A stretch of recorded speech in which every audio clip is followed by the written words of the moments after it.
Hi everybody, welcome to Top 10 Tuesdays. I'm Dan Illman, counting down the top 10 contenders in the 3-year-old dirt male division. Now this isn't a Kentucky Derby list per se. I've got a couple of horses on here trained by Bob Baffert, who is not eligible to enter horses in this year's Kentucky Derby, and a couple of horses who are simply behind schedule in their training and are unlikely to make it as well. For Derby Watch, stay tuned to DRFTV. Jay Privman and Marty McGee give the excellent weekly rundown every Wednesday afternoon. Their coverage is presented by Causeway. Now, let's talk about a couple of horses that deserve honorable mention. They're not on the list this week, but they can certainly be on in weeks to come. Horses like Early Voting, horses like Mo Donegal, horses like Zandon. Keep an eye on those three. They're knocking on the door. Number 10 is a horse that is unlikely to make it to the Kentucky Derby, but you can't doubt his talent.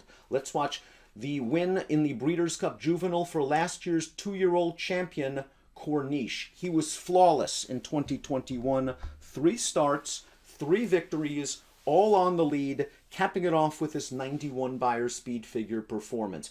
Obviously, this horse has a tremendous amount of talent. He has not recorded a workout since the Breeders' Cup Juvenile. Supposedly he's on the farm in Kentucky. He's unlikely to make the Derby, but if he does come back as a later 3-year-old, he's a horse that definitely is going to be a contender in major races. The number 9 just jumped onto this list last week with this victory in the Gotham. It is Morello. He's 3 for 3 in his career, and I love the incremental stretch out in distance from the Steve Asmussen trainee. 6 furlongs in his debut, 7 furlongs in the Jimmy Wingfield, the 1-turn mile in the Gotham. Next test, 2 turns, mile and an eighth, the Wood Memorial, but this horse looked like a winner every step of the way in the Gotham. We move on to number 8, Forbidden Kingdom, and boy was he hugely impressive in winning last week's San Felipe, his second graded stakes victory in a row. He had to stretch out around 2 turns for the first time, and he just used his dazzling early speed to get clear, and he showed this field his heels. 98 Beyer speed figure for the son of American Pharaoh, trained by Richard Mandela.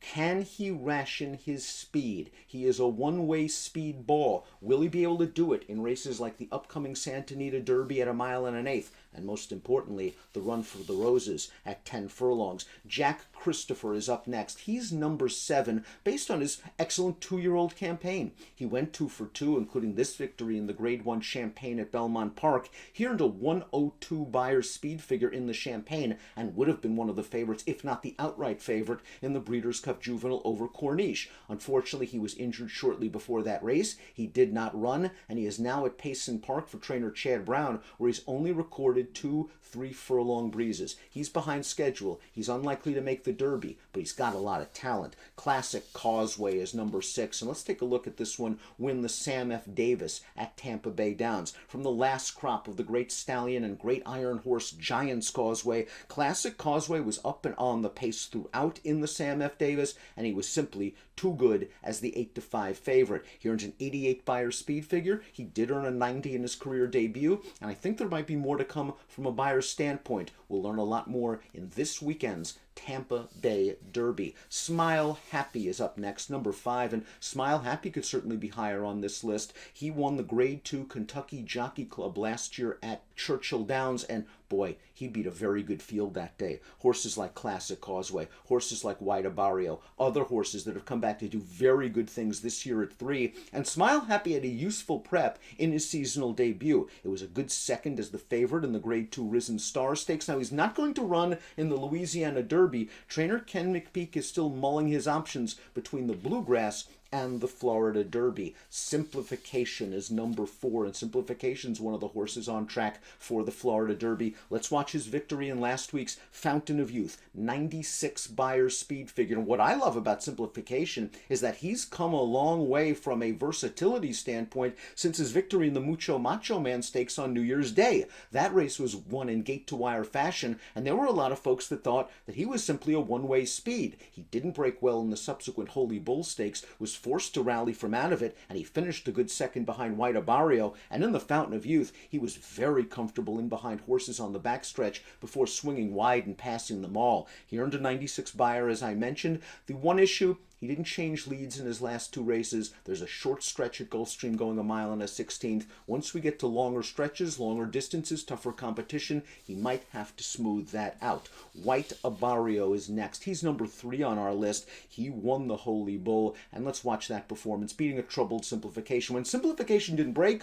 White Abarrio got right up close to the pace, and he worked out a very good trip sitting in second, but once he made the lead, he made them all pay. 97 Beyer speed figure for the Safi Joseph trained son of Race Day. His only blemish was a 3rd in the Kentucky Jockey Club last year behind Smile Happy. He's gearing up for the Florida Derby. Epicenter is the number 2 horse on our list, and Epicenter just completed a gate-to-wire performance in the Grade 2 Risen Star Stakes, beating Smile Happy, beating the aforementioned Zandon. This horse has won 3 of his last 4 starts, is a head away from being perfect in his last 4 races.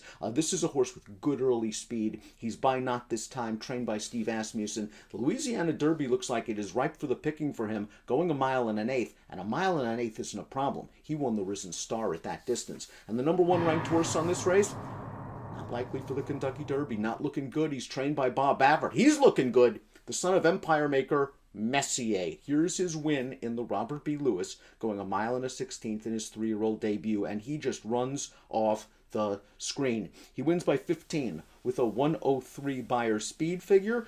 He defeated Forbidden Kingdom 3 starts back, going 7 furlongs in the Bob Hope Stakes at Del Mar. He's just a talented horse who looks like distance isn't going to be an issue, who's bred like distance isn't going to be an issue, and if not the Kentucky Derby, I guess there's the Preakness for a horse like Messier, who's also an Ontario bred. Could it be possible we'll see him in the Queen's Plate?